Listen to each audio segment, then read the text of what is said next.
Most people think global power is controlled by oil, semiconductors, or the next generation of AI. But there's one resource that decides something far more immediate: whether you eat tomorrow or not. Hidden in the North African desert is a mineral that 8 billion people unknowingly depend on. If its supply is disrupted, even slightly, the impact doesn't start in a boardroom. It starts at your kitchen table.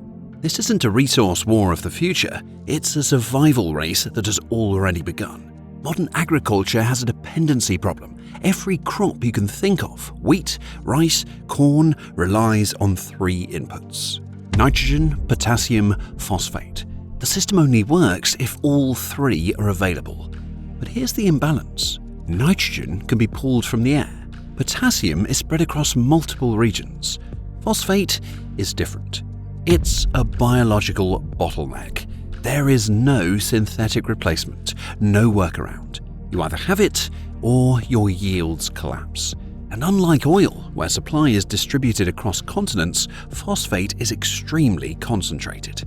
One country controls roughly 70% of the world's known reserves: Morocco.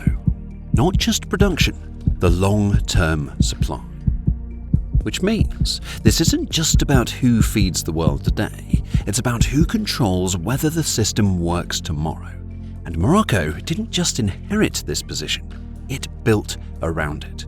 Through state-backed control, massive mining operations, and a company called OCP Group, one of the largest fertilizer producers on Earth. This isn't passive advantage, it's engineered dominance. There's a single piece of infrastructure that explains everything. A line cutting across the desert, over 100 kilometers long. The Boukra conveyor belt, the longest conveyor system on Earth. It moves phosphate rock from the interior of Western Sahara directly to the Atlantic coast, uninterrupted, day and night, millions of tons every year. Now, this isn't just logistics, it's a supply artery. But Western Sahara is disputed territory, which turns that conveyor belt into something far more fragile than it looks. A single line running through a geopolitical fault line, carrying one of the most critical resources on Earth. If that line stops, what happens next? Not immediately obvious, and that's what makes phosphate dangerous, because the impact doesn't hit instantly. It builds, slowly, like pressure. This is the time bomb effect. When oil supply drops, you fill it at the pump the next day. Well, phosphate doesn't work like that. The system absorbs the shock first, then it spreads. Month 1, disruption at the source. Month 6, farmers reduce fertilizer use. Month 12, crop yields begin to fall. Month 18, food prices surge. By the time it reaches your grocery bill, the crisis is already a year and a half old. We've seen what this looks like. When fertilizer prices surged in recent years, it didn't just create inflation. It triggered protests, food shortages, government collapses. Because food systems don't fail quietly, they fail politically. Most people see a desert, we see a choke point. If you want to understand the hidden systems that actually control global power, subscribe, because we're mapping the 2026 resource race one leverage point at a time. But just as this system is tightening, something new is entering the equation. Demand isn't just coming from farms anymore, it's coming from factories.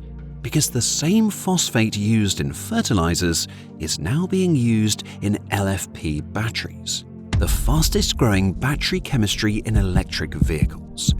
Suddenly, 2 systems are colliding: food and energy. The farmer growing crops and the factory building EVs, now pulling from the same supply chain. And demand isn't slowing down. Global EV production is scaling rapidly, in fact. Battery demand is in fact surging, which means phosphate is no longer just tied to feeding populations, it's tied to powering economies. So what happens when both systems demand more at the same time? Who gets priority? Because in a constrained system, not everyone does, and that's where the balance shifts.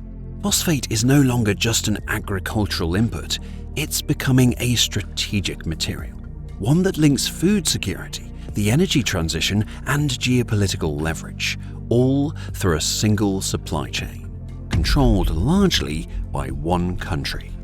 And there's another layer. Unlike oil or gas, phosphate isn't easily substitutable or recyclable at scale. Once it's used in agriculture, much of it is lost to runoff, which means the world isn't just dependent on supply, it's constantly consuming it, reducing the margin for error, which makes control even more powerful.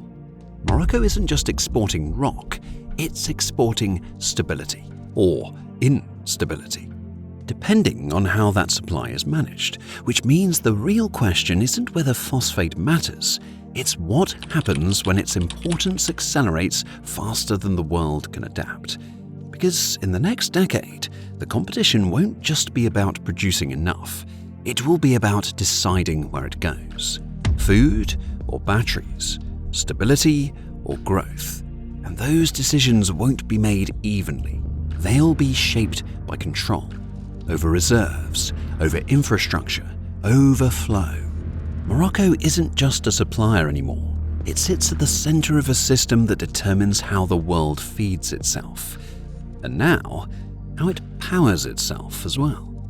The map of global power is being rewritten beneath the surface, through resources most people never see. But once you understand the leverage, you can't unsee it. If you want to stay ahead of the shifts shaping the world, subscribe. And if you want to see where the next pressure point is forming, watch the next breakdown. Because in 2026, the countries that control the essentials don't just influence the world, they define it.